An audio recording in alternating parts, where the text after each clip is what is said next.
Good evening and thanks for joining us. We begin with a developing story tonight. It appears Canada's controversial plan to buy new F-35 fighter jets is dead. Canada's decision to terminate its F-35 deal and reorient its defense procurement toward European suppliers marks a bold reassertion of national autonomy in the realm of defense and international trade. The decision emerged in a period of profound geopolitical and economic tension, driven by shifts in the global political landscape that saw the newly elected United States president introduce tariffs on various trade partners. As a result, Canada found itself forced to reconsider long-standing alliances and strategic arrangements, culminating in a dramatic policy reversal that carries profound implications for defense, diplomacy, and the future of North American trade relations. Before we start, smash the like and subscribe buttons for more updates. The F-35 program, a highly sophisticated multi-role fighter aircraft developed by a coalition of nations under the aegis of the United States, had long been heralded as a symbol of cutting-edge military technology and transatlantic partnership. However, the announcement of new tariffs by the United States stirred concerns in Canada over the potential for future economic coercion and trade imbalances. In light of these concerns, Canadian officials began to reassess the viability of engaging in a defense contract that was deeply intertwined with American strategic interests.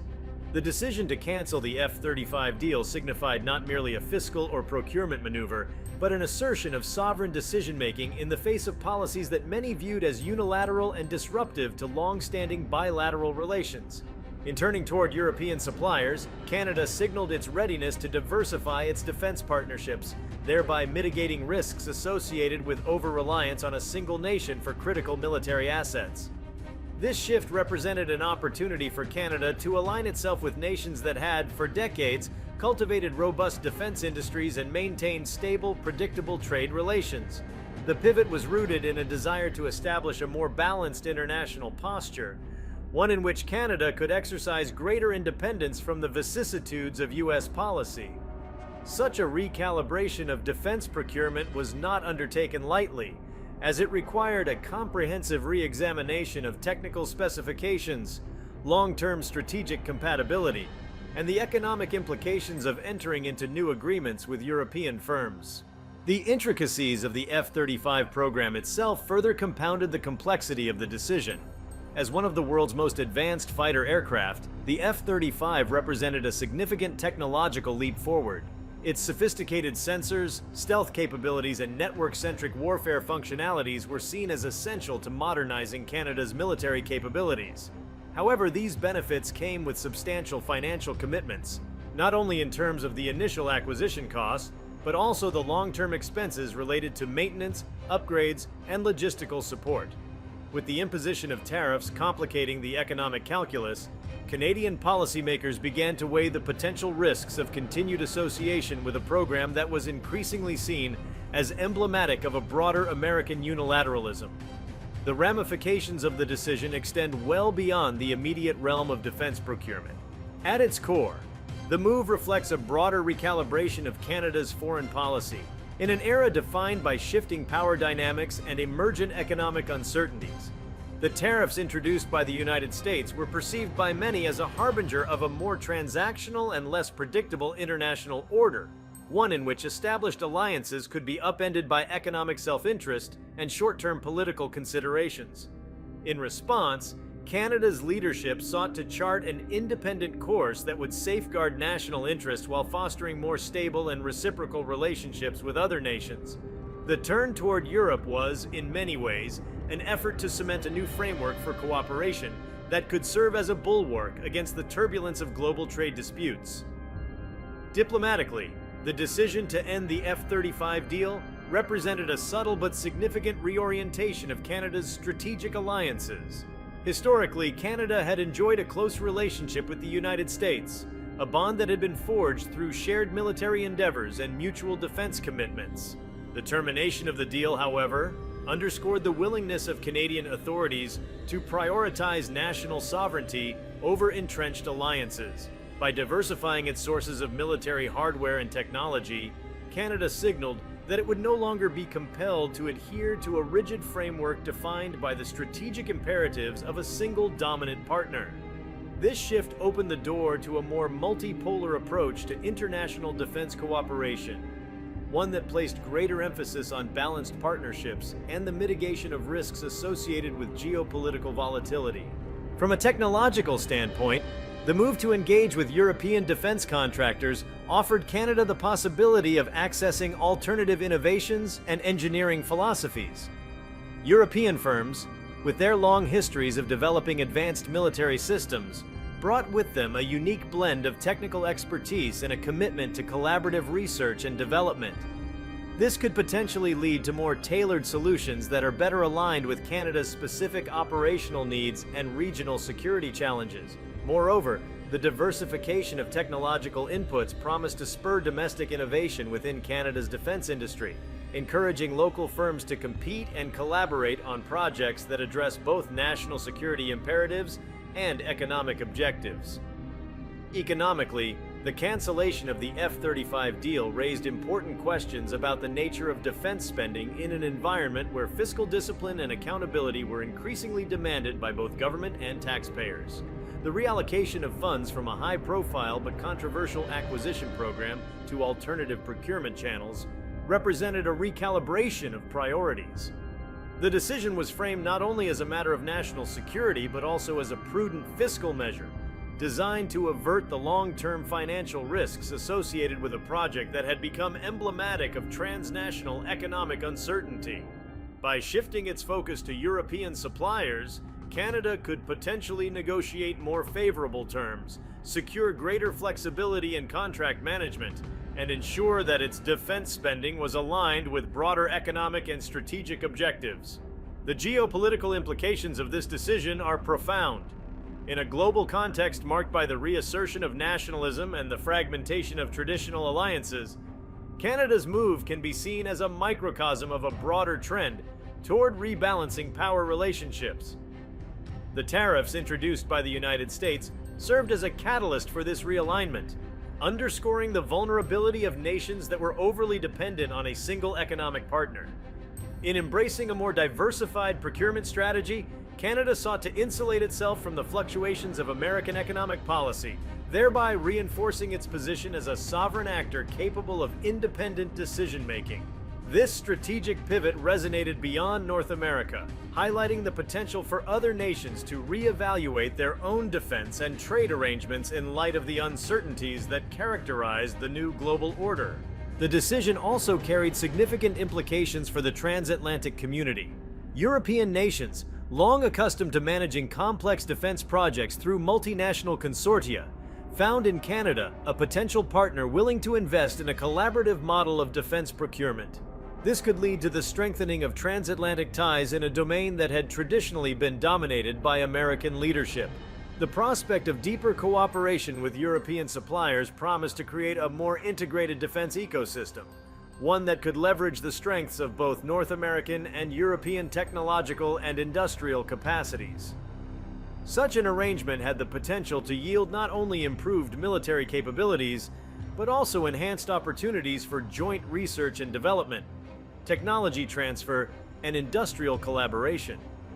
Within Canada itself, the decision sparked a robust debate about the future of the nation's defense strategy and its place in an increasingly complex international landscape. Lawmakers, defense experts, and industry stakeholders engaged in spirited discussions about the merits and risks of terminating the F-35 contract. Central to these debates was the question of whether the decision represented a prudent exercise of sovereignty or an unwarranted departure from a long-established strategic partnership with the United States.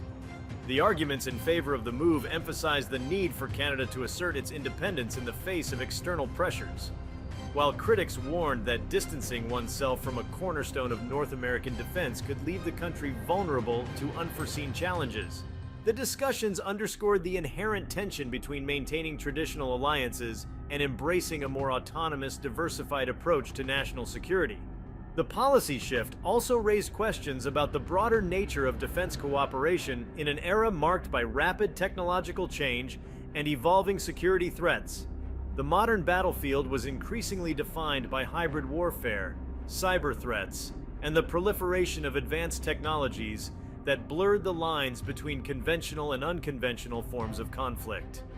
In this context, the decision to move away from the F-35 deal was seen as an acknowledgement that future conflicts would require a more agile and responsive defense posture, one that was not constrained by the rigid parameters of existing procurement programs.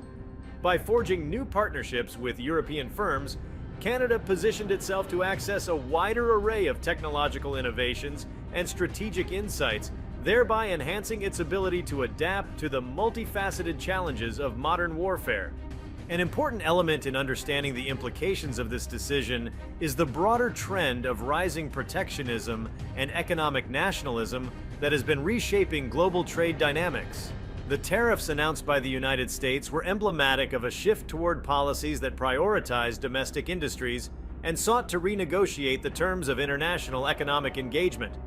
For Canada, this represented a stark reminder that economic policies in one country could have far-reaching consequences for its neighbors and trading partners. The move to sever ties with the F-35 program was partly motivated by the need to safeguard Canada's economic interests in an era of growing uncertainty. By diversifying its defense procurement sources, Canada was not only mitigating the risks associated with dependency on a tariff-prone partner, but also signaling to the international community that it was committed to pursuing a more balanced and equitable model of trade and cooperation. At a time when global alliances were being reconfigured and traditional power structures were being questioned, the decision carried an important symbolic weight. It served as a reminder that national sovereignty remained a central tenet of policymaking, even in an interconnected and interdependent world.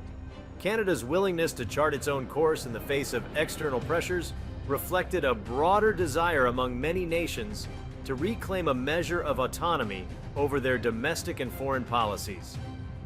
This recalibration of priorities was not without its risks, but it underscored a commitment to ensuring that strategic decisions were made on the basis of national interests rather than being dictated by external imperatives. The economic dimension of the decision further highlighted the interplay between defense procurement and broader fiscal policy considerations. With the financial stakes of advanced military technology projects reaching unprecedented levels, the imperative for cost-effectiveness and accountability had never been greater. By opting to explore alternative avenues for acquiring state-of-the-art defense capabilities, Canada demonstrated an acute awareness of the need to balance fiscal prudence with the demands of national security. This approach was indicative of a broader trend in defense policy, one that sought to reconcile the competing imperatives of technological advancement, economic stability, and strategic independence. In the realm of international relations, the decision to turn to European suppliers carried with it a subtle but powerful message about the evolving nature of global alliances. It underscored the fact that traditional alignments, once thought to be immutable, were increasingly subject to the shifting winds of political and economic change. The recalibration of Canada's defense procurement strategy was emblematic of a broader recognition that in a multipolar world, the value of diverse partnerships was paramount. By engaging with European firms, Canada not only broadened its strategic horizon, but also reinforced the idea that security in the modern age depended on the ability to forge flexible and dynamic relationships with a range of partners. The technological and strategic recalibrations inherent in the decision have the potential to reshape the landscape of North American defense collaboration. In choosing to explore alternatives outside of the conventional framework, Canada signaled that it was ready to embrace a model of defense procurement that prioritized innovation, adaptability, and cost efficiency. Such a model, while inherently risk-laden, also offered the promise of unlocking new avenues for technological progress and industrial collaboration. The decision highlighted the need for countries to remain nimble in the face of rapid technological evolution, ensuring that their defense capabilities remained aligned with the demands of an ever-changing global security environment. As Canada embarked on a new chapter in its defense strategy, the policy shift underscored a broader trend toward decentralization and diversification in international security affairs. The reorientation away from the F-35 program was not merely a reaction to immediate economic pressures, but also an indication of a deeper strategic evolution. In a world characterized by uncertainty and rapid change, The decision served as a reminder that national security must be underpinned by flexibility and a willingness to reassess established paradigms. The turn toward European partnerships was a manifestation of this broader strategic outlook, reflecting a commitment to exploring innovative approaches that could better serve Canada's long-term security interests. In essence, the termination of the F-35 deal and the subsequent pivot to European defense suppliers encapsulated a convergence of economic, technological, and geopolitical factors. The decision, while fraught with challenges, was emblematic of a broader desire among nations to assert their independence and reshape the international order in accordance with emerging realities. It signaled that even in the face of formidable economic pressures and shifting alliances, the pursuit of national sovereignty remained a driving force in policymaking. The implications of this move extended beyond the immediate realms of defense and trade, offering a glimpse into a future where strategic partnerships are continually redefined by the interplay of technological innovation, economic prudence, and geopolitical imperatives. The comprehensive nature of the recalibration undertaken by Canada offers a rich tapestry of insights into the complexities of modern governance. It is a vivid illustration of how nations must navigate the multifaceted challenges posed by globalization, economic uncertainty, and evolving security threats. In rejecting a long-standing defense arrangement, Canada not only reasserted its autonomy, but also charted a course toward a more diversified and resilient framework for national security. The decision serves as a powerful testament to the enduring importance of sovereignty and the need for constant vigilance in the face of external pressures that can threaten the stability of long-standing alliances. By realigning its defense procurement strategy, Canada has opened the door to a new era of strategic engagement that holds the promise of greater flexibility and innovation.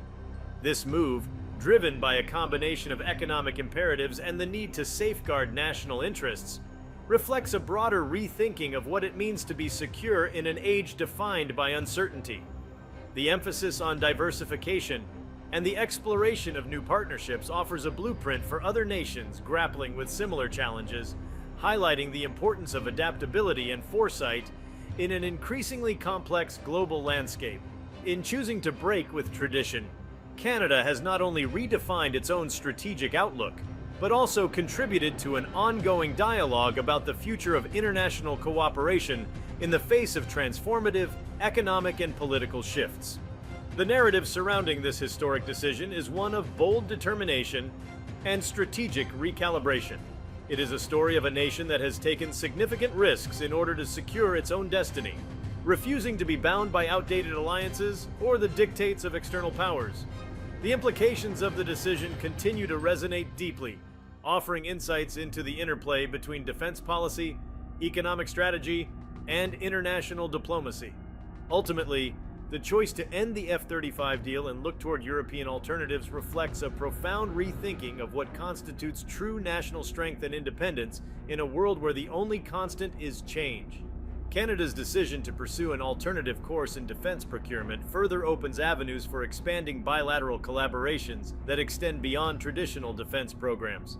The move has ignited fresh perspectives on integrating emerging technologies and diversifying sources of military innovation, encouraging Canadian research institutions and domestic manufacturers to explore partnerships with European centers of excellence. This engagement is expected to spur fresh initiatives in cyber defense, unmanned systems, and advanced materials, fostering a climate where indigenous capabilities can be further nurtured. With new cooperative frameworks on the horizon, Canadian industry may tap into a broader range of technical expertise and receive inputs from well-established European engineering networks that have cultivated deep specialization in next-generation defense solutions. Simultaneously, this strategic pivot introduces novel elements into the discussions within international defense alliances, potentially inspiring a re-examination of collaborative models among allied nations. As Canada deepens its ties with European partners, there is an opportunity to enhance interoperability and integrate innovative tactical systems that are increasingly pivotal in contemporary security paradigms.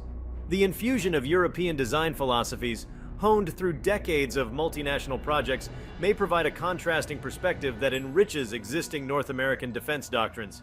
This collaboration might also lead to joint ventures in research and development that align with both national objectives and shared technological standards, establishing a robust framework for future cooperative endeavors. In addition to driving technical innovation, the realignment offers a platform for reconfiguring diplomatic relations on multiple levels. As new agreements materialize, there is scope for establishing a more balanced influence in transatlantic security dialogues. Canadian policymakers and industry leaders are thus poised to contribute fresh insights into global defense strategies, emphasizing flexible, diversified approaches that challenge conventional procurement models while reinforcing a commitment to sustainable long-term security interests. If you like this video, please give it a like and subscribe to our channel. Also, leave your comments below and tell us, what are your thoughts on Canada canceling the F-35 deal? We want to hear from you. Thank you for watching, and see you next time.